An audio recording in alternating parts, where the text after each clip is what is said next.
Bonjour, je suis aujourd'hui avec Elena, qui est une dame qui a passé un certain temps en Bulgarie, au Setlak de Rila. Combien de temps? 2 semaines. 2 semaines. Alors, est-ce que tu veux bien nous dire ce que tu as pu découvrir? Toi-même, tu connais aussi le Bonfim, à Fréjus. Quelles sont les comparaisons que tu pourrais faire, les choses qui te paraissent identiques, les choses qui te paraissent différentes, les commentaires que tu puisses avoir en comparaison directe entre les deux endroits? Alors, j'ai rencontré des gens qui sont très admiratifs de leur maître et qui respectent vraiment la moindre parole de leur maître. Ça m'a vraiment agréablement surprise. Ils ne vont Là, jamais... tu parles du maître Peter Denov. Oui, je parle de la Bulgarie, donc ils respectent le maître Peter Denov. C'est vraiment le respect de la moindre parole qui est dans les livres. Et je sais que au niveau des traductions de livres, par exemple, je sais que au Bonfim, il y a certaines choses qui sont censurées par rapport à ce que le maître Omram pouvait dire. Il y a des censures, donc il n'y a pas ce même respect. Alors là, déjà, je peux intervenir parce qu'étant du Bonfim moi-même, je peux intervenir. C'est pas des censures, ce sont des montagnes de censures. C'est quelques phrases qui ont été dites, et la plupart des choses de maître Omram qui pouvaient être choquantes, troublantes, quoi que ce soit, ont été très largement censurées. C'est pas quelques censures, c'est énormément de censures dans le travail du maître Omram. Ça, c'est clair. Donc, parce qu'ici, en Bulgarie, très souvent, j'ai entendu le maître a dit ou le professeur a dit, selon... Et c'était très flagrant, très, très présent. Et j'ai parlé du problème de traduction parce qu'il y a quand même un manque de traduction au niveau des livres du maître Peter Denov, alors que du maître Omram, il y a énormément de livres traduits dans différentes langues. Et donc l'enseignement du maître Peter Denov n'est pas aussi accessible. Et là, ils m'ont dit que, enfin, en tout cas, certaines personnes avec lesquelles j'ai parlé m'ont dit qu'ils sont conscients de ce problème. Et leur problème principal est de pouvoir répéter la parole exacte. Parce que traduire, c'était quand même un langage très spécifique avec une pensée assez sophistiquée. Et donc, pour retransmettre sans déformer, et en plus dans un anglais correct, bon là on parlait anglais, donc en plus dans un anglais correct, donc idem pour un français, ça leur demande une équipe de travail très, très complexe au niveau des deux langues. Les Bulgares doivent être capables de comprendre exactement ce que voulait dire le maître Peter Denov, et l'anglais ils doivent avoir aussi une équipe d'anglais à la hauteur. Ce qui n'existe pas en français, puisque le maître Omram parlait directement en français. Donc après, il y a les traductions dans les autres langues, mais lui parlait directement en français. Oui, mais ça relevait quand même aussi toujours leur souci d'impeccabilité au niveau du respect du moindre mot, point et virgule. C'était très fort, ça, chez eux, quand même. Bah, c'est vrai que chez les Français, par exemple, le maître Omram avait un français qui n'était pas très riche, hein. Il faisait énormément de fautes de français. Or, dans ses textes, il n'y a aucune faute de français. Donc ça veut dire qu'il y a des autorités qui vont faire passer la littérature française au-dessus de la signification des paroles du maître Omram. Parce que si le maître Omram utilisait un mot un peu violent, un peu tonique ou un peu choquant, les gens du Bonfim ne vont pas se gêner pour supprimer ceci parce que ce n'est pas recevable d'une façon littéraire.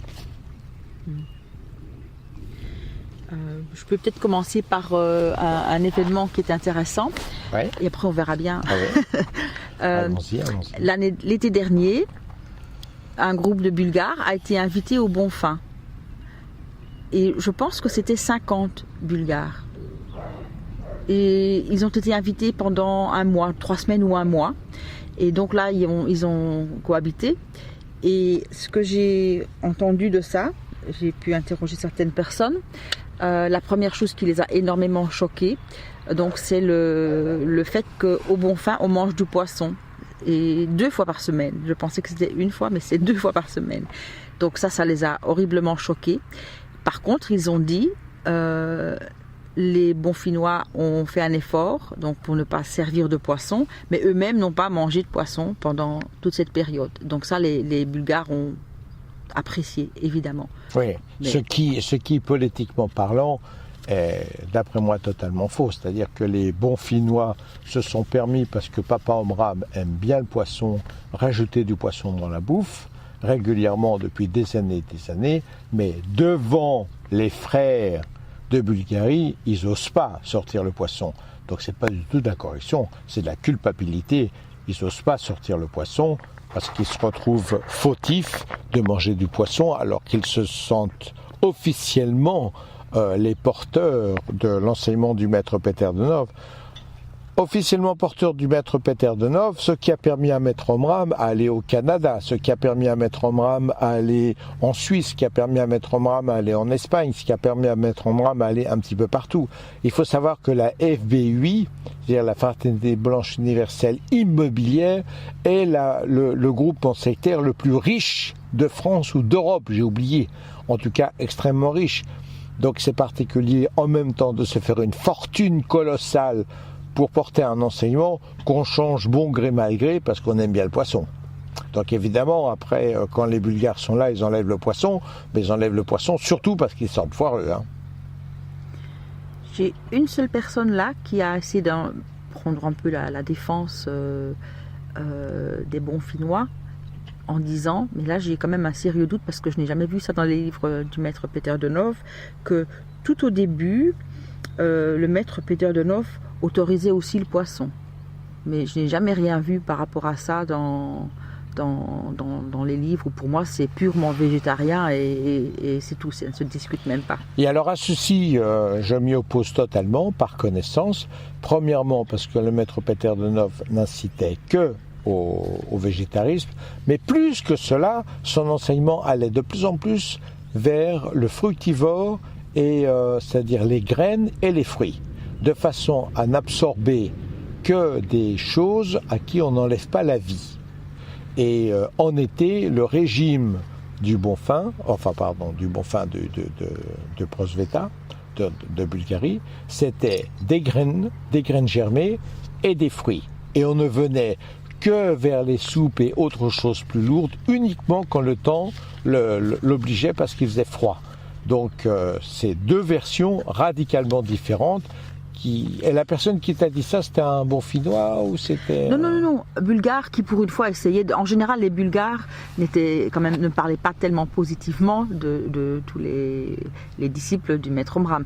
Et là, justement, par rapport à cet aspect-là, il y en a un qui a essayé de protéger. Qui a dit ça. Il a essayé de protéger, c'est ça que je voulais dire. Oui. Ah, une ou deux fois, il y a... En admettant qu'il y ait eu un truc comme ça qui soit passé au tout début, c'était il y a 50 ans, il était temps d'évoluer. Hein. C'est comme moi, maintenant, je vais en voiture, je ne vais plus en brouette. Voilà. Et quelles sont les autres choses apportées par les Bulgares par rapport au bon fin, par rapport à la panorhythmie, par rapport à la méditation, par rapport aux habitudes, par rapport aux conférences, par rapport au respect du maître Omram? Vas-y, fais-nous un petit feedback. Déjà, par rapport au bon fin proprement dit, ça les a horriblement choqués que pour accéder au bon fin, il faut une carte de membre. Parce qu'en Bulgarie, ils ont plusieurs maisons de la Fraternité Blanche.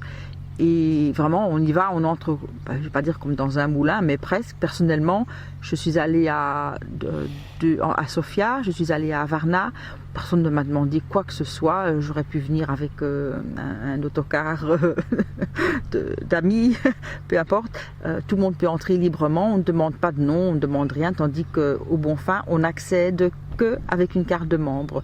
Ça les a horriblement choqués. Non, c'est même faux. Ce que tu dis est faux. Tu n'entres avec une carte de membre que parce que pendant un an, tu as suivi un groupe local. Donc d'abord, tu dois suivre un groupe local pendant un an.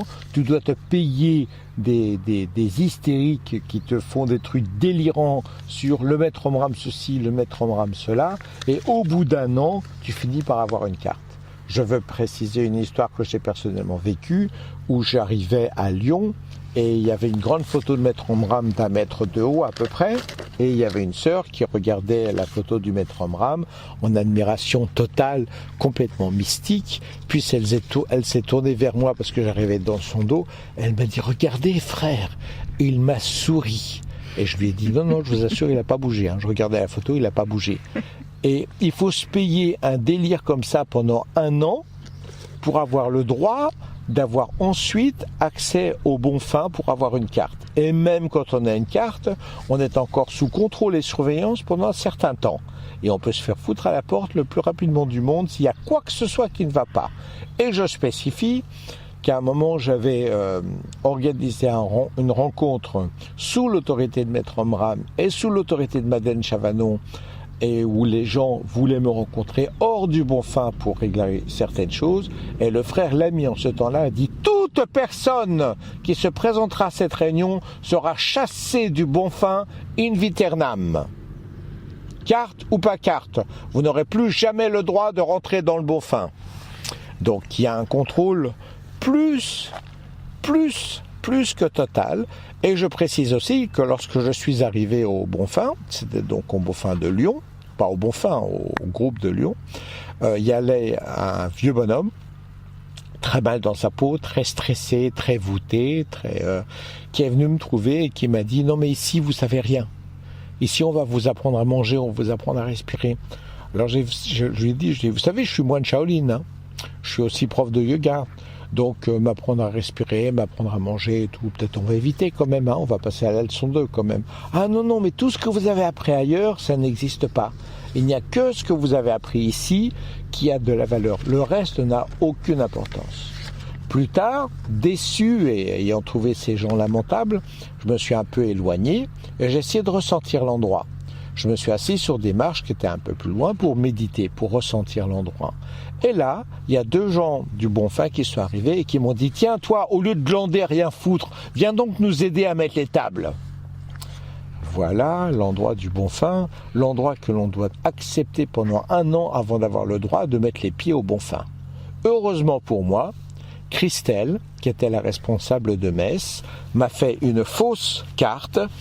Et après avoir échoué totalement à Lyon et après leur avoir dit vous êtes des tarés, et j'aurais dit franchement vous êtes des tarés, vous êtes des mystiques hystériques, j'ai été à Metz, et à Metz j'ai rencontré une femme, Christelle, très évoluée, très souriante, très belle, qui a dit bon j'ai compris ton cas, avec toi ça passera absolument pas comme ça, je te fais une fausse carte et tu peux rentrer immédiatement au bon fin. Donc j'ai pu aller au bon fin, j'ai bien été le seul à aller au bon fin, sans passer par 1 an de clownerie de ces groupes lamentables. J'ai été aussi en contact avec Mathieu Leboc, qui lui-même m'a raconté, donc après ça a été évidemment dénié, que le maître Bonfin était passé au groupe de Aix-en-Provence, je crois me souvenir, et qu'il avait mangé, qu'il avait bu là-bas, et que son assiette et sa fourchette étaient mis sous socle. Alors après, la personne du bon fin qui a rencontré Mathieu a dit que c'était complètement faux, que c'était un mensonge. Mais enfin, quand Mathieu y a été, on lui a présenté l'assiette et le couvert sous socle que le maître Omram avait touché. Et c'est pire que des églises, c'est pire que du fanatisme.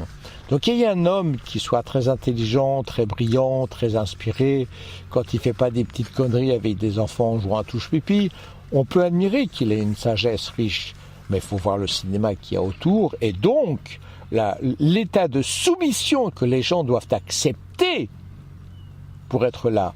Personnellement, j'étais au bon fin moi aussi, non, en Bulgarie. En Bulgarie, il y a eu des groupes qui ont été formés et on a travaillé sur les rayons du soleil. Qu'est-ce que le rayon rouge, qu'est-ce que le rayon orange, qu'est-ce que le rayon rouge, et ainsi de suite. Je n'étais personne, je ne parlais même pas leur langue. Il y avait une fille qui traduisait pour moi. Et nous étions 3 ou 4 par groupe.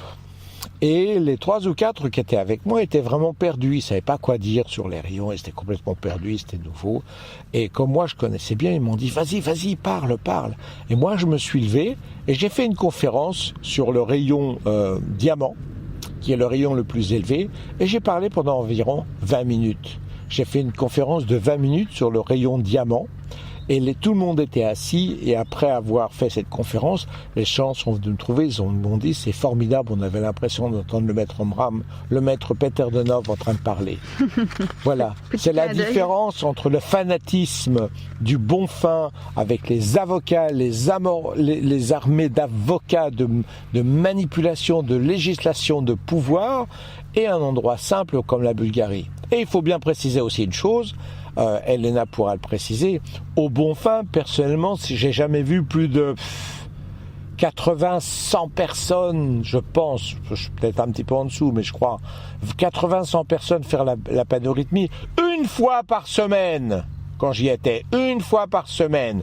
Et quand je parle de la panorhythmie, je parle uniquement de la panorhythmie. Il n'y a pas les rayons du soleil, il n'y a pas le pentagramme derrière. Au Bonfim, la dernière fois où Elena était là, tu m'as parlé de combien de personnes environ? En Bulgarie? Oui. Là, il y a un jour, on était à plus de 1500. 1500 personnes.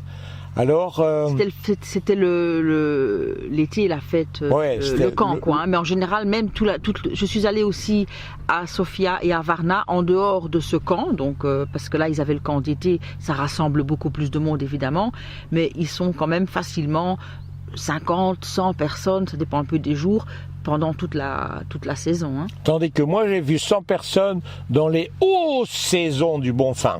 Dans les hautes saisons du Bonfim. Les pics. J'ai vu des panorhythmies à 20 ou 30 personnes au Bonfim.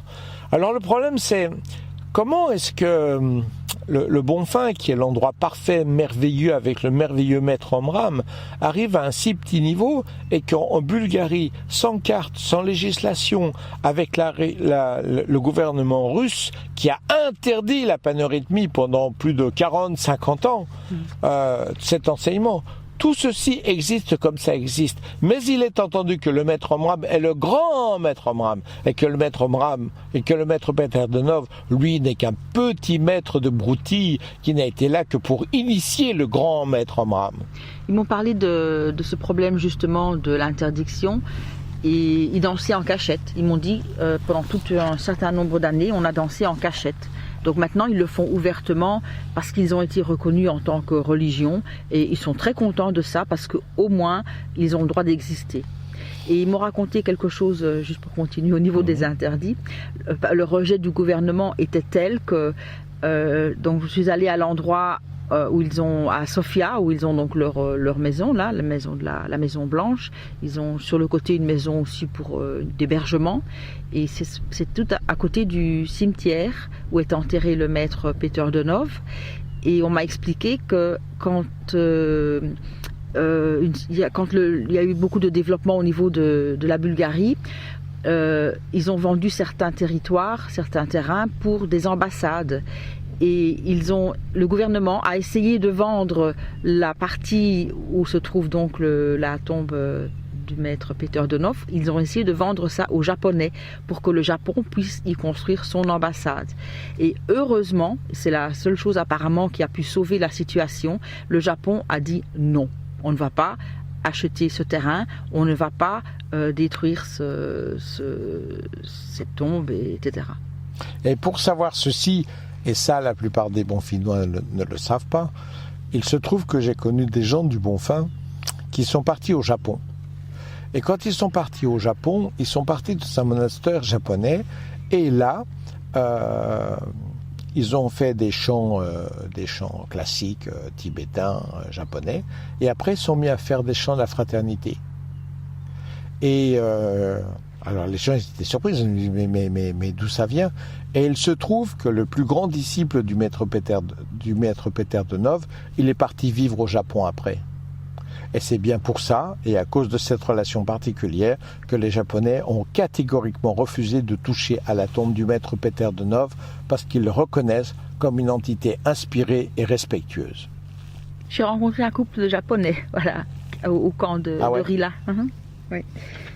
Et tu dis des choses particulières? Je les ai rencontrés trop tard, presque au moment de leur départ. C'est un couple, ils ont appris eux-mêmes la panorhythmie sur le tas en arrivant, donc ils ne connaissaient pas la panorhythmie avant d'arriver, mais ils étaient en lien avec des gens de la fraternité, mais sans plus. Là-bas, ils sont dans un monastère, ils prient énormément et ils enseignent l'espéranto. L'espéranto? Oui. C'est amusant. Oui. J'ai d'ailleurs, juste comme ça, en anecdote, je les ai vus, ils discutaient avec une vieille dame que j'avais vue plusieurs fois danser la panorhythmie. Je me suis dit, waouh, elle pouvait à peine bouger, mais elle était toujours là. Elle arrivait toujours à monter à la montagne et être à l'heure pour la panorhythmie.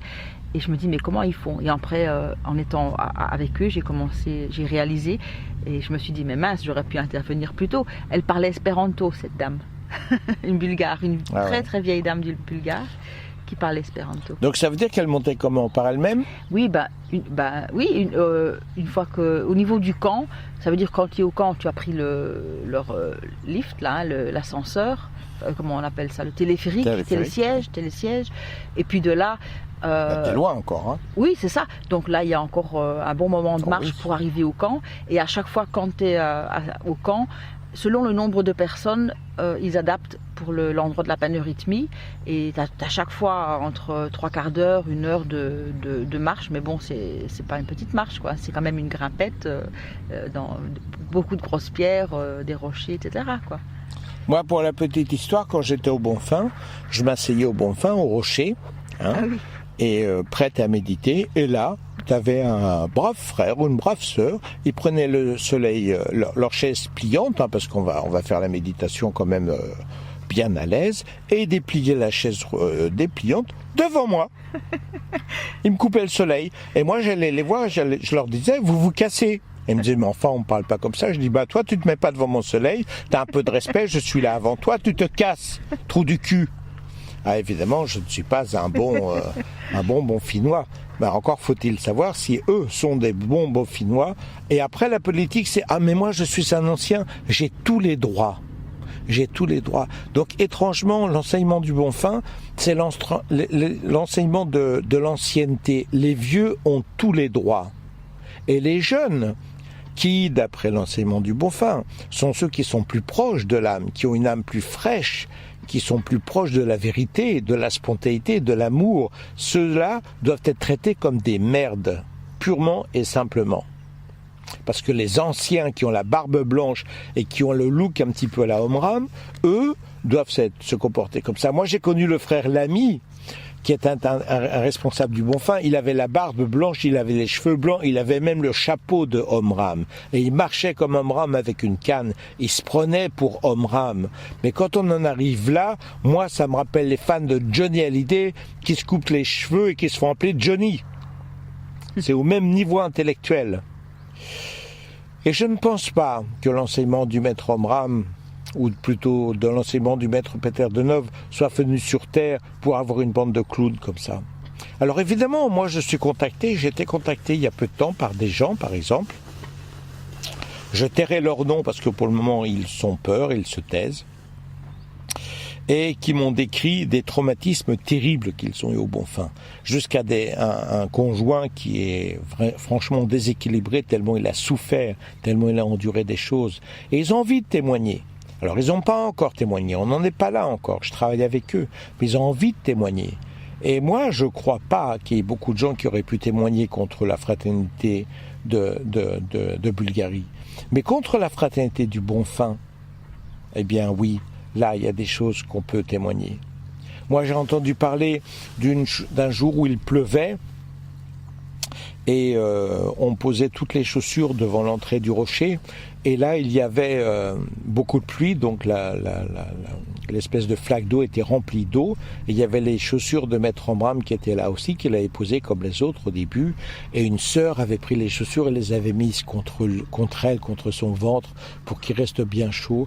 Et le maître Omram a récupéré les chaussures, les a mises, a plongé ses pieds dans la flaque d'eau, et il a dit, quand on a les pieds mouillés, il faut les avoir mouillés jusqu'au bout, laissez-moi tranquille, et il est reparti. On a affaire à une bande de débiles, à une bande de fanatiques qui n'ont même pas l'humilité de se tourner vers leur maître à eux. Le maître du maître Omram, c'est le maître Peter Deneuve. Reconnaître avec gloire et avec force, avec honneur que le maître Omram avait certaines connaissances, mais que le maître Peter Deneuve en avait d'autres et qu'il avait été le premier. D'ailleurs, le titre de Omram est totalement refusé par les Bulgares. Ils m'en ont parlé de ça aussi. Parce que comme moi j'ai toujours entendu parler du maître Omram, parce que j'en ai entendu parler en France et par toi. Et quand j'en parlais avec les Bulgares, automatiquement je disais le maître Omram. Et j'ai vu que ça les choquait. Et un jour j'ai dit mais attendez, parce qu'eux disent toujours Omram, ils disent Mikhail Ivanov. Et ils m'ont dit mais non, c'est pas son vrai nom. Et ils m'ont parlé d'une histoire, il est allé en Inde et après c'est lui-même qui s'est donné ce nom et les Bulgares rejettent complètement, n'utilisent jamais ce nom. Oui, et pour savoir toute l'histoire, son vrai nom c'est pas Mikhail Ivanov, c'est Mikhail Ivanov. Sauf que quand il était en Inde, il a entendu parler d'un grand maître qui viendrait ressusciter l'humanité. C'est raté, parce que maintenant Omram il est mort et l'humanité elle est tout aussi merdique qu'avant. Et les initiales étaient OMA. Donc ça faisait Omram qui l'a inventé, Mikhail, ça marchait, et Ivanov qui l'a changé en Ivanov pour avoir un A. Donc comme ça, il a eu les initiales du grand maître qui devait sauver l'humanité, OMA. Si ça, c'est pas de l'orgueil du bouffi dévorant, où on est prêt à tout transformer pour avoir les choses comme on veut les avoir, ça craint quand même beaucoup.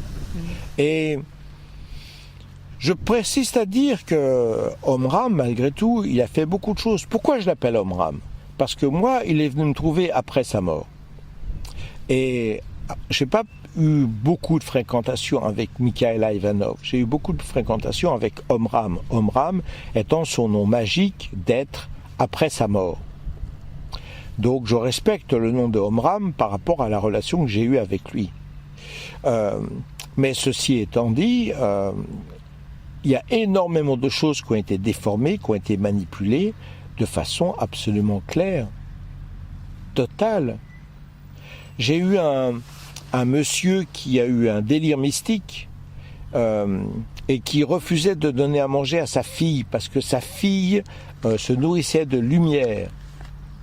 Et alors, moi je suis intervenu plusieurs fois, je lui ai donné des pâtes, j'ai jamais vu une gamine manger autant de pâtes. J'ai cru qu'elle allait exploser. Et le papa, au bout de 3 ou 4 fois, qui d'ailleurs venait manger aussi, lui aussi il avait besoin de pâtes, il n'avait pas besoin de lumière.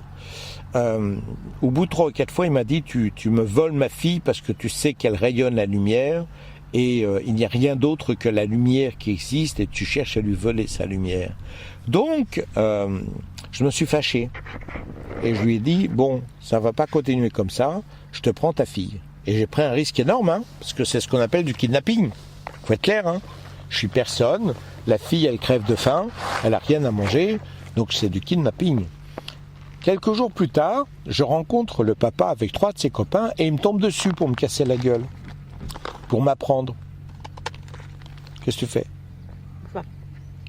Très mauvaise idée, très mauvaise idée, parce que je suis un expert d'arts martiaux. Donc les 4, je les ai pris en petits morceaux. Je les ai cassés en petits morceaux. Franchement, je leur ai dit si je vous vois traîner dans le coin. Alors après, il y a des bons fins, des gens du bon fin qui sont venus me trouver. Ils étaient 3, ils m'ont dit tu comprends, une âme est immortelle, elle fait ce qu'elle veut, elle a choisi son papa, elle avait besoin de souffrir, c'était son karma. Alors j'ai dit, je suis tout à fait d'accord avec vous, c'est une âme immortelle, elle a son karma. C'est d'ailleurs pour ça qu'elle est venue habiter juste à côté de chez moi pour que je l'aide. Alors maintenant vous allez prendre vos affaires, vous allez vous casser avant que je vous casse à coups de pied dans le cul. Et puis finalement on était en contact avec la maman qu'on a eu du mal à trouver parce qu'elle était en vacances au Canada, je crois me souvenir, au Québec. On a fini par la retrouver, elle est retrouvée d'urgence, elle a récupéré sa gamine et les choses sont rentrées dans l'ordre. En attendant, le juge des enfants m'a contacté en me disant « Mais qu'est-ce que c'est que ce groupe de pourris qui laisse un gamin non assistance en danger sans intervenir ?» Et là, j'ai menti au juge. J'ai dit « Non, monsieur le juge, mais sachez que c'est le bon fin qui m'a demandé de faire ça, de façon à couvrir les événements. Comme ça, c'est moi qui faisais. J'étais le sous-marin du bon fin et je les aidais. » C'était absolument faux. Le bon fin m'avait dit, ça ne vous regarde pas. Mieux que ça, ils étaient venus me trouver en me disant, c'est son karma. Laissez-la souffrir et vivre ce qu'elle a à vivre. La fille, elle était squelettique. Elle avait les mains brûlées parce que la seule chose auquel elle avait droit, c'était un bol d'eau bouillante le matin. Plus c'était chaud, plus ça lui donnait de l'énergie pour son prana, disait le gentil papa. Et plus tard, quand j'étais au bon fin et qu'ils ne voulaient plus que je rentre au bon fin, parce que je ne sais pas pourquoi, au bout d'un moment, ils ne m'aimaient pas, moi j'ai été les voir et j'aurais dit, vous voulez que je rappelle le juge ? Vous voulez que je leur rappelle comment vous comportez avec un enfant qui crève de faim dans votre association ? Et ils m'ont dit, bon allez, c'est bon, rentrez. Et pendant très longtemps, je suis rentré au bon fin parce qu'ils ne voulaient absolument pas que je parle. Voilà. la tête du Bonfin. Alors maintenant, d'après moi, l'enseignement du maître Peternonov est un enseignement juste. Et quand je lis des choses comme la source de bonté, le maître parle, je suis désolé de dire que je suis totalement dilaté. Je peux pleurer de bonheur, de joie et d'enthousiasme. Mais quand je vois ce que j'ai vu au Bonfin, j'ai honte pour les Bonfinois et pour ceux qui se veulent être la continuité du Bonfin. Quelle honte, franchement. D'autres choses à dire par rapport à la Bulgarie? Oui, pour continuer avec l'histoire du lever de soleil, autre chose qui les a vraiment choqués. Alors, déjà, en France, ils ne pratiquent donc que la première partie, alors qu'en Bulgarie, ils pratiquent à chaque fois les 3 parties. Donc la première partie, je précise, c'est uniquement le lever de soleil. C'est même pas la première partie, hein. Ils pratiquent que le lever de soleil. Parce que la deuxième partie, après, c'est la panérythmie. La panérythmie, ils le font que le dimanche. Ah oui, donc moi je parlais de la panérythmie. Non, qui est la donc, panérythmie, oui. Ils le font que le dimanche. Ok, donc ça a choqué les Bulgares, puisque eux-mêmes pratiquent la panérythmie. Donc il y a le rituel du lever de soleil, mais ça j'en parlerai aussi. Mais la panérythmie en elle-même, par exemple, ils ne pratiquent en France que la première partie. Alors qu'en Bulgarie, chaque matin, ils pratiquent les 3 parties. Donc en tout, ça leur prend 1h30. Voilà, donc je précise techniquement parce que les gens ne sont pas au courant. Ah oui. Premièrement, il y a le lever de soleil avec les pranayama, respiration et ainsi de suite. Puis ensuite, il y a la panérythmie qui dure environ une demi-heure, si je me souviens bien. Je pense que si tu fais la première partie, c'est bien 45-50 minutes. 45-50 les 3 minutes. parties ensemble, c'est 1h30. Puis ensuite, il y a les rayons du soleil, deuxième exercice. Puis ensuite, il y a le pentagramme. Le tout ensemble, 1h30. Les Bonfinois, qui sont des gens très intelligents, très libres et qui font comme ils veulent, un petit peu de pédophilie quand ils ont envie, un petit peu de ceci, un petit peu de cela, et je prends ce que je veux et je mange du poisson, eh bien, après s'être fait une fortune sur l'enseignement du maître Peternonov, d'avoir développé la FBUI la plus puissante qui puisse exister, eh bien, en même temps, ils n'ont pris que ce qui les arrangeait, c'est-à-dire le lever de soleil du lundi au samedi, et le dimanche, en extra, la panérythmie. Là, seulement la première partie, et une fois par semaine. Et au lever de soleil, les Bulgares, donc, j'ai pas vu trop de gens pratiquer le pranayama, certains oui, certains non. Oui, c'est très peu, ouais, c'est optionnel, oui.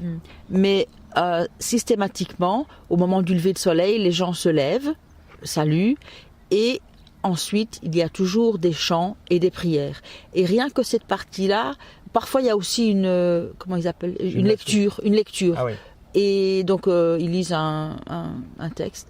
Donc ça peut être, je sais pas, une demi-heure, parfois c'est 1 heure. Donc c'est assez long aussi, non, honnêtement. Ils consacrent vraiment beaucoup de temps. Après, bon, le rituel, l'eau chaude. Et puis ici, comme c'était au camp, l'endroit où ils pratiquent la panérythmie était quand même à une demi-heure ou 1 heure de marche du lieu du lever de soleil. Donc ils avaient un petit déj avant d'aller à la panérythmie. Et ils ont été choqués aussi de voir qu'en France, il n'y a jamais au lever de soleil, il n'y a pas de chant, il n'y a pas de prière. Les gens vont juste au lever de soleil. Et c'est vrai aussi ce que tu dis, les gens, quand ils sont au Bonfin, ils n'ont qu'à monter quelques petites marches et ils sont au rocher en fait. Avec chaise longue. Oui.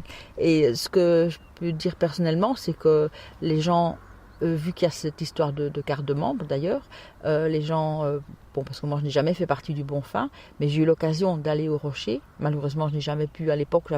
J'aurais aimé visiter l'intérieur, rencontrer les gens au Bonfin. Ça m'a été refusé aussi. Et heureusement, finalement, c'est une bénédiction que ce rocher soit à l'extérieur du territoire du Bonfin. Oui, je précise pour bien comprendre que le Bonfin est une propriété privée, tandis que le rocher, c'est un loi de location avec usufruit pour 100 ans qui appartient au Bonfin. Donc ils peuvent l'utiliser, personne ne peut les empêcher, mais ils ne peuvent pas empêcher qui que ce soit d'aller sur le Bonfin. Donc c'est le seul terrain qui soit un terrain neutre, on va dire, où n'importe qui peut aller avec ou sans carte. Le seul endroit. Ouais. Et effectivement, au Bonfin, en Bulgarie, il y a le lever de soleil, Puis ensuite, il y a une distribution d'eau chaude que personne ne paye. Ce sont des tisanes, c'est payé par la fraternité, c'est offert par tous, que vous fassiez partie de la carte ou pas. Puis ensuite, il y a une lecture qui souvent est traduite, quand c'est possible, de bulgare dans d'autres langues. Et enfin, vous vous levez et vous avez la panorhythmie. Donc pour les Bulgares, ils ont grosso modo 3-4 heures de bon fin par jour. Enfin, 3-4 heures de lumière par jour. Évidemment, 3-4 heures de pratique par jour comme ça, c'est sûr que ça les inspire. C'est sûr que ça les transporte dans toute la journée.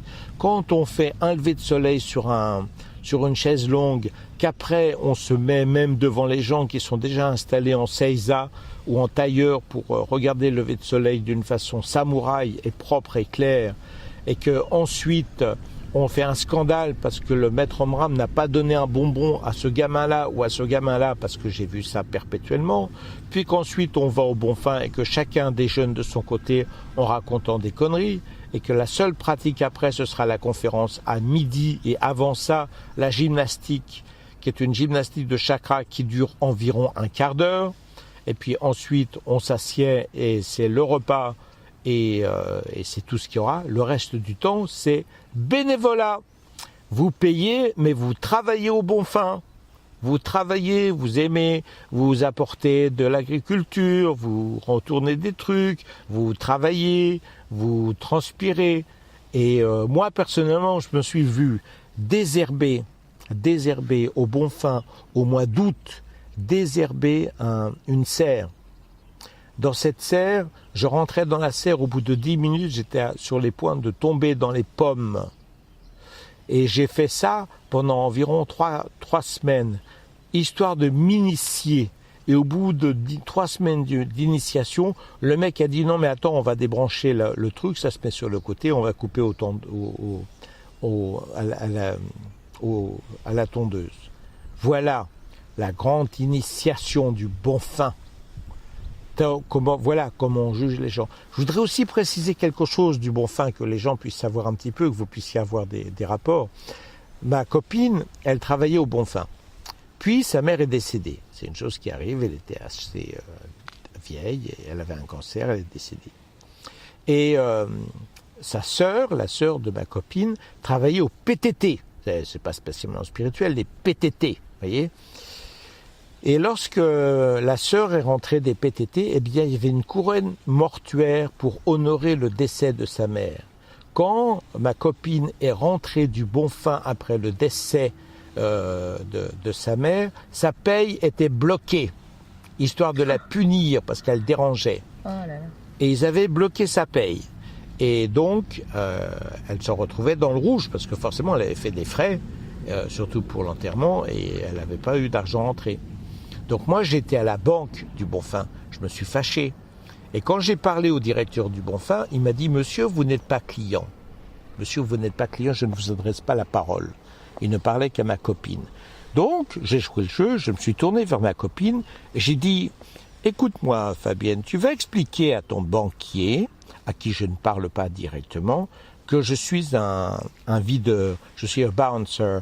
Ma spécialité, c'est de trouver des gens, c'est de les casser, c'est de les détruire, c'est de les massacrer, eux et leur entourage. Alors tu vas bien expliquer à ton directeur de banque que si monsieur veut jouer les mafiosi comme ça, moi aussi je peux jouer les mafiosi. Et dans ce cas-là, ce soir, il risque de trouver une famille et un état physique de lui-même qui va être plus que lamentable, sans parler de sa voiture et de sa maison. Alors tu vas dire à ton directeur de banque de regarder très sérieusement ses dossiers, parce que sinon, moi je vais m'occuper de lui très sérieusement.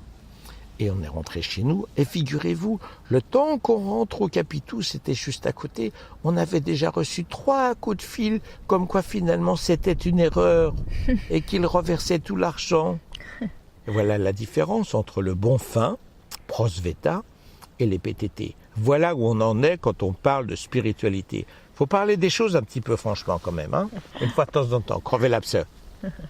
C'est triste.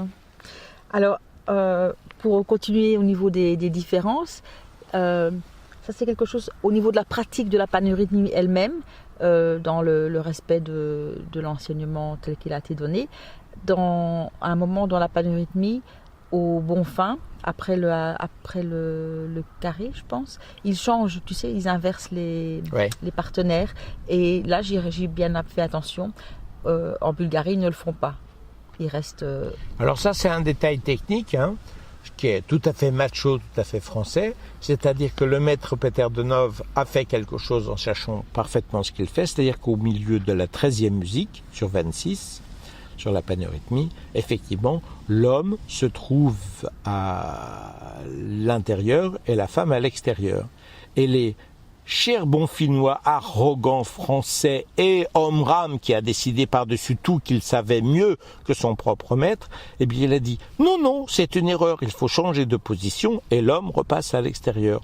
En Bulgarie, c'est absolument faux. On respecte profondément l'enseignement du maître Peter Denov et après 13 mouvements où la femme est à l'intérieur et l'homme à l'extérieur, eh bien à partir du 13e mouvement, les 13 derniers mouvements se font inversement, de façon à travailler la polarité. Ça s'appelle yin-yang, ça s'appelle l'équilibre, la démocratie, le respect et le respect d'une initiation. Et ça aussi, c'est une honte, surtout quand après on se pèse le FBUI avec un maximum de fric pour avoir un maximum de terrain. Quand on veut se faire un maximum de terrain, au moins on respecte son maître. Par contre, ce que j'ai remarqué, c'est que donc ça c'est après la première partie, avant de commencer la deuxième partie, les rayons du soleil, là, en Bulgarie, ils se remettent de nouveau en position comme au départ. Il y a cette petite inversion, mais... Oui, ça c'est normal, puisqu'ils ont fait 13-13, ils ont fait 26-26. Ah voilà, donc après ils reprennent la position. Et après ils reprennent la position. Ah, okay. Oui. Nous aussi, je me suis posé la question. Nous aussi on faisait la même chose. Ah oui, d'accord. Ah, ouais. Okay. Et là c'est la deuxième fois où j'ai entendu quelqu'un qui a essayé de prendre la protection, qui m'a dit « Ah, mais c'est peut-être parce que... » Et là je te donne l'explication qu'ils m'ont donnée. Enfin, une personne qui a voulu défendre les bons Finnois avec leur changement. C'est que le maître Peter Denov a développé la paneurythmie évidemment progressivement. Il est d'abord, ça a été fait en étapes, quoi. Il n'a pas donné tous les 3 mouvements, les 3 parties en même temps. Il y en a un qui a essayé de me dire, donc je ne sais pas si c'est vrai ou pas, c'est que ça a été le développement a été continué après le départ du maître Omram et que c'est peut-être pour ça qu'ils n'ont pas les 3 parties, et c'est peut-être pour ça qu'il y a aussi ce... Bien sûr, parce que le maître Omram, il ne pouvait absolument pas contacter. Il avait des lettres, lui-même se flattait d'avoir perpétuellement des lettres avec le maître Peter Denov. Ils étaient dans les meilleures relations d'après lui, et le maître Peter Denov n'arrêtait pas d'envoyer des lettres au maître Omram. Mais il n'a pas pu le prévenir de ça. C'est pas de chance quand même. Omram n'a pas pu retourner, peut-être faire un petit séjour en Bulgarie pour apprendre. Ouais.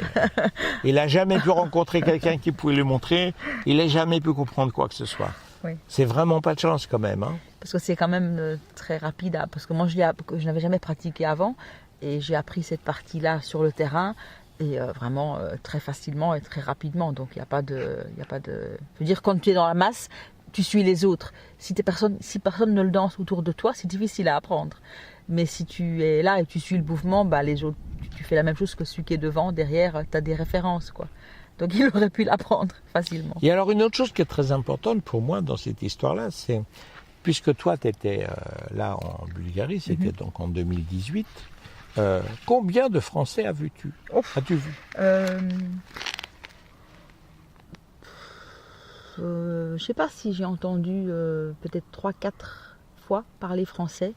Il y avait un petit groupe de peut-être 3-4 personnes et après une dame isolée qui était donc dans le camp, dans la montagne. Et je l'ai rencontrée personnellement quand je suis allée à Sofia après le camp. Je suis restée 2 jours et cette dame était là et elle m'a dit « Oh là là, j'étais là-haut, qu'est-ce que j'étais isolée, qu'est-ce que je me sentais mal ?» Ma tente était, j'ai planté ma tente là où je pouvais, comme tout le monde, on se trouve à un endroit. Et elle m'a dit, il n'y avait que des tentes de Bulgares autour, il n'y en a pas un qui m'adressait la parole. J'étais toute seule, je n'ai pas trouvé de français. Donc là, il y avait d'un côté la plainte les Bulgares, pas toujours très ouverts quand même. Il y a la barrière de langue, mais en même temps, bon, on pourra en parler plus tard. Ils sont pas toujours très ouverts aux étrangers. Mais il y avait pas très ouverts aux étrangers. Oui, mais il n'y avait pas d'étrangers. Il y avait très très très peu. Mais alors, ce que je comprends pas, c'est que moi, quand j'ai entendu parler des dernières relations avec les Bonfins, la guerre entre le Bonfin et la Bulgarie était terminée, que maintenant c'était devenu une seule fraternité, qu'ils reconnaissaient la valeur divine des 2 maîtres en même temps. Alors où sont les Français en Bulgarie ? Je ne les ai pas rencontrés. C'est tout simplement parce que les hommes ramiens, c'est-à-dire ceux qui sont avec Omram, ils ont décrété que leur maître était 1000 fois au-dessus du maître Peter de Nov. Donc ils sont venus en Bulgarie pour enseigner aux Bulgares que le maître Peter de Nov c'était une merde. Et que le Bonfin, le Omram, c'était le vrai maître, et que c'était lui qui venait apporter la lumière. Et malheureusement pour eux, ils se sont fait foutre à la porte. Et c'est pour ça qu'il n'y a pas un Français au Bonfin. Donc même quand les Bonfins disent « Oh, nous sommes amis avec les Bonfinois, avec les gens du Bulgarie, nous sommes une unité, nous sommes une seule fraternité », rien du tout. Je vais même plus loin. Quand j'étais en Bulgarie, les Bulgares ont fait des concerts. Et à ce moment-là, les Français commençaient à venir. Et en Bulgarie, la fraternité est très respectée. Très, très respectée. Ils touchent même de l'argent du gouvernement. Peut-être pas une fortune, mais enfin, ils touchent un peu d'argent, ils sont aidés. Et la Bulgarie n'est pas très riche. Et donc, il y a des concerts du Bonfin qui sont apparus, enfin du Bonfin de Prosveta, qui sont apparus à la télévision. Et les Français ont vite contacté les Bulgares en disant « Supprimez immédiatement nos visages, nous avons trop peur. Il faut absolument cacher nos visages. Si on nous voit en France, nous sommes perdus. » Ah ben voilà encore un grand courage de fierté et d'honneur que d'être un membre de la fraternité blanche universelle qui n'a pas de frontières. C'est une fraternité blanche universelle. Universelle, ça ne veut pas dire juste Bulgarie quand même. Hein. Je pense qu'à ce niveau-là, honnêtement, il y a un malaise en Bulgarie aussi. Donc il y a tout cet aspect où on sent très fort qu'ils rejettent le maître Omram. Ça c'est certain. Mais en même temps, je ne sais pas si ça vient de là, mais ils ont quand même c'est un peu comme si les Bulgares en Bulgarie, les Français en France, mais aussi les Italiens en Italie, c'est un peu ça m'a un peu déçu, je dois dire. Mais c'est normal parce que les Italiens ne sont pas avec les Bulgares, hein, ils sont avec Maître Omram. Il faut bien savoir une chose, Maître Omram, il a aussi une FBU en Italie. Hein. Ah, d'accord. Il a un grand centre en Italie. Donc, il faut bien comprendre une chose. Le maître Peter de Nov, il était bloqué. Hein, il était même dans un pays qui était interdit. Donc les Slaves ont été complètement bloqués. Pendant ce temps-là, Omram a utilisé l'enseignement de maître Omram pour se faire des couilles en or, pour jouer avec les petites filles. Mais en plus, il a développé le Bonfin en Espagne. Un groupe au Bonfin dans les Pyrénées, en Suisse, au Québec, en France, à Paris. Et le pire que ça, c'est que moi j'ai été visiter plusieurs trucs en Bulgarie. Quelle honte, il a même pris les mêmes noms. Isgrève, et ainsi de suite. Il a pris les mêmes noms. Il n'a même pas eu la délicatesse de se dire je vais au moins créer quelque chose de nouveau. Il a changé, il a manipulé, mais il a utilisé les mêmes noms. Quelle honte. C'est parce qu'il utilise ce que portent les noms. Bien sûr, c'est juste pour la magie. Oui, alors ça explique... en tous les cas, au niveau du maître Omram, je sais qu'il y a un grand malaise dès que je parlais de lui. Je voyais qu'il y avait un grand malaise. Donc, comme moi, je connais certaines choses, mais bon, je leur ai demandé pourquoi, quel est le problème, qu'est-ce que vous pensez, qu'est-ce que vous savez ou qu'est-ce que. Alors, déjà, beaucoup de gens disaient on ne veut pas en parler. Ça, c'est l'enseignement du maître Peter Nov dit on doit parler seulement de ce qu'on a vu, etc. Donc, ils utilisaient ça pour ne pas en parler. Et finalement, ce malaise restait toujours quelque chose de nébuleux. Et grâce à cette Française qui a finalement pu parler, la Française que j'ai rencontrée après le camp, Ouais. qui a pu parler avec des Bulgares qui sont quand même allés plus loin. Il y a eu quand même là un très bon contact et certains ont révélé. Et là, ils ont parlé de pédophilie.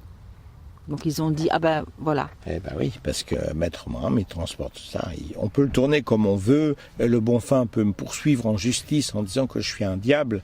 Ils peuvent toujours me poursuivre en justice comme quoi je suis un diable. Mais ils vont avoir des centaines de personnes qui vont témoigner. Des centaines de personnes qui vont témoigner, soit qui ont été directement eu affaire à ces histoires-là, soit qui ont connu plein de gens qui ont eu affaire à ces histoires-là. Eh oui. Il n'y a pas de fumée sans feu, comme on dit. Hein. Donc c'est trop facile de jouer ce jeu-là et de jouer le jeu de la perfection, de la fraternité.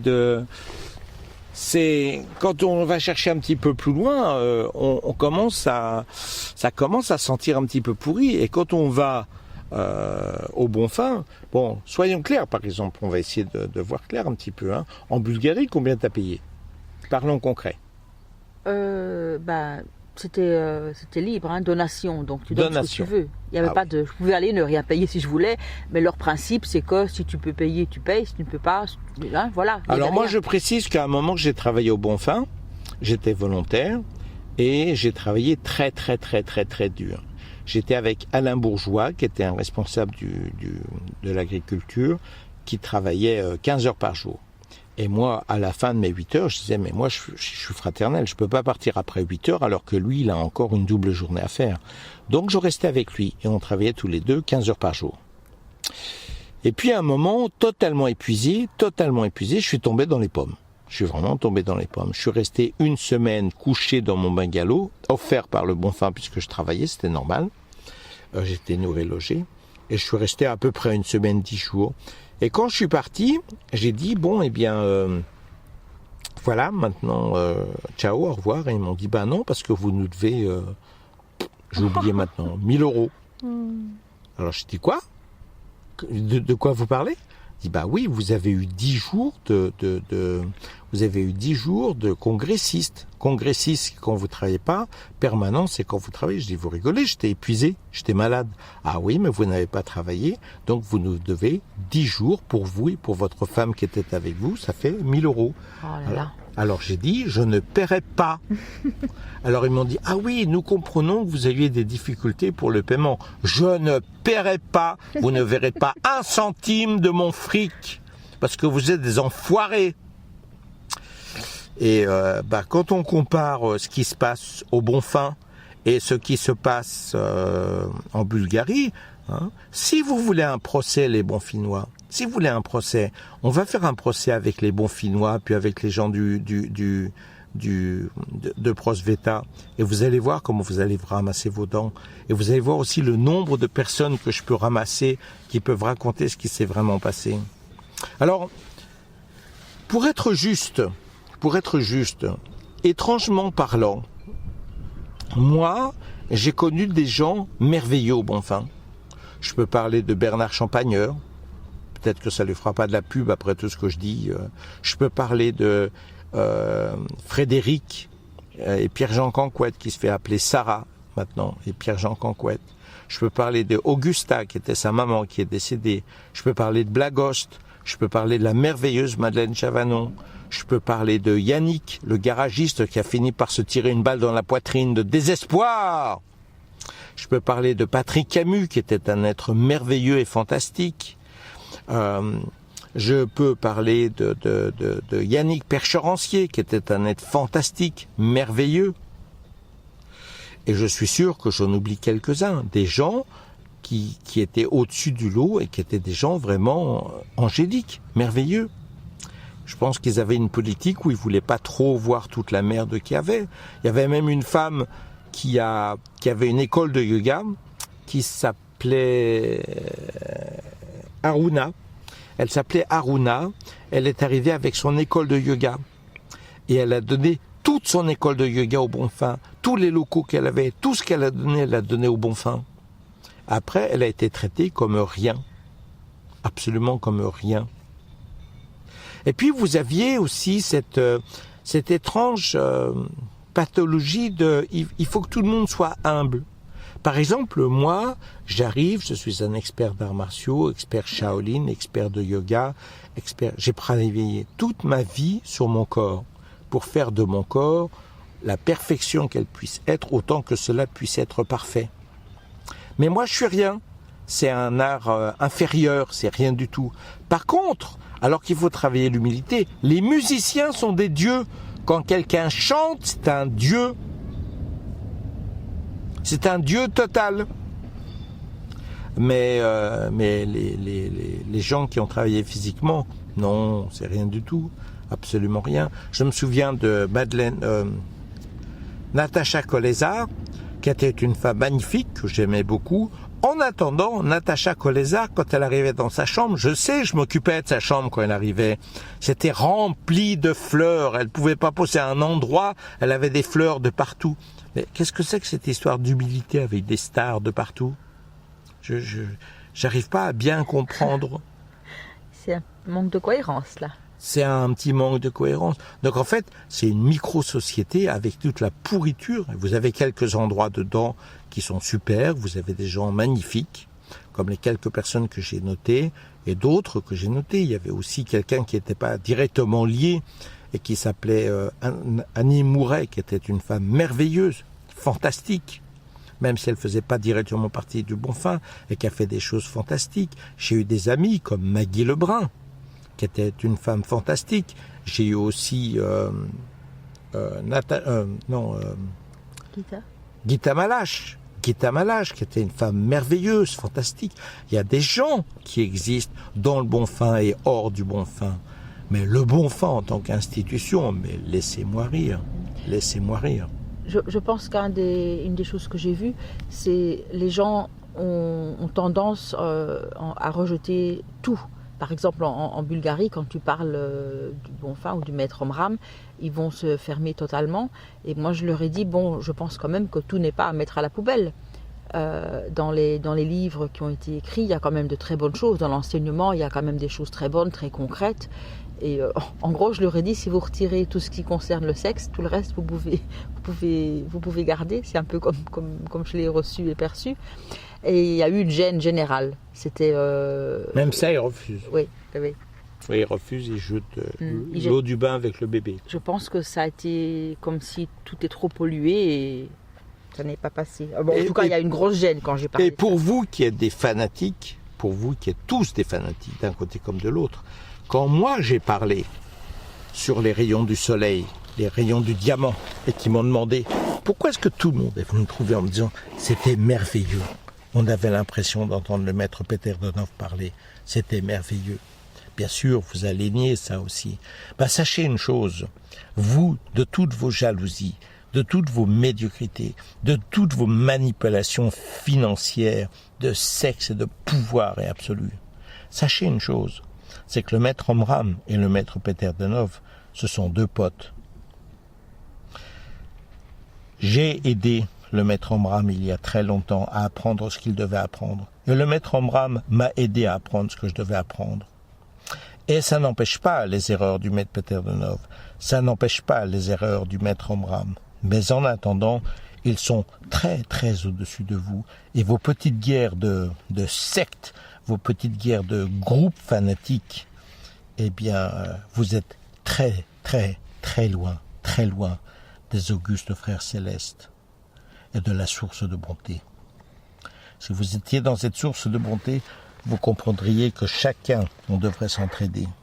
Que nous tous, nous sommes une force immense pour aider le monde, pour changer le monde, pour changer la face du monde, pour donner à manger, à boire, des sourires, des espoirs, de l'amour, de l'honneur, de la dignité.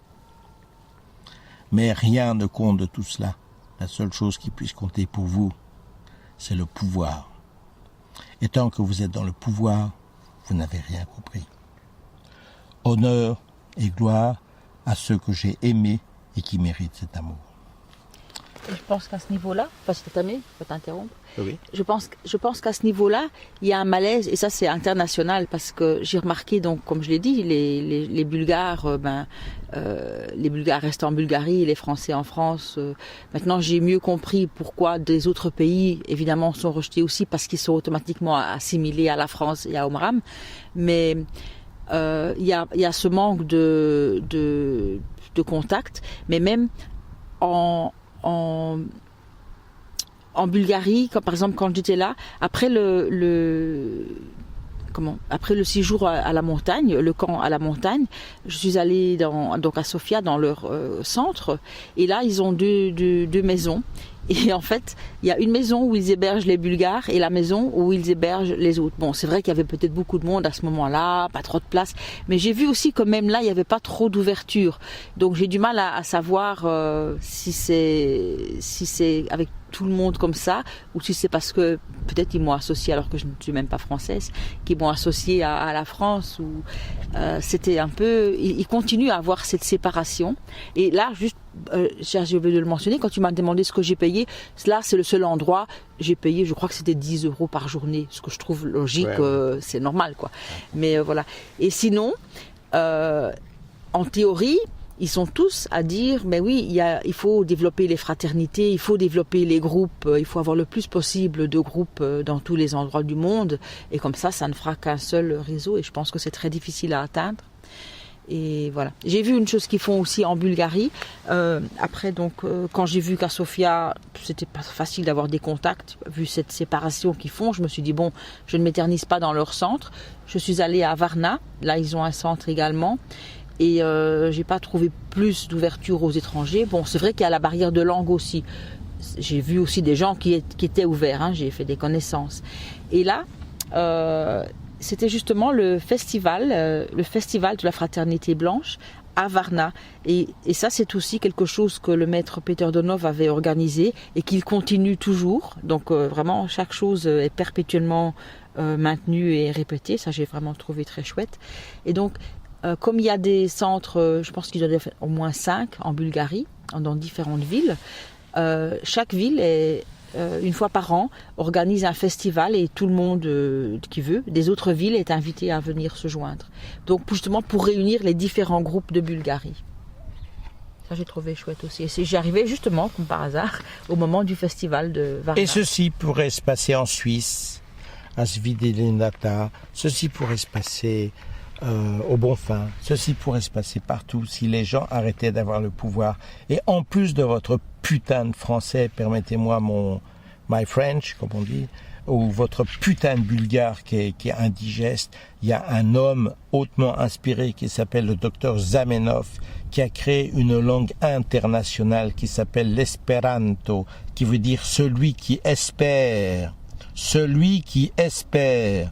Ça vous est si difficile, à vous tous, au lieu d'apprendre vos chants, d'apprendre un petit peu d'espéranto pour que tout le monde puisse participer, que tout soit traduit en une seule langue en espéranto, que tous les espérantistes aient toute la connaissance de l'enseignement du maître Peter Donov et du maître Omram et des maîtres de lumière et des maîtres de Jésus.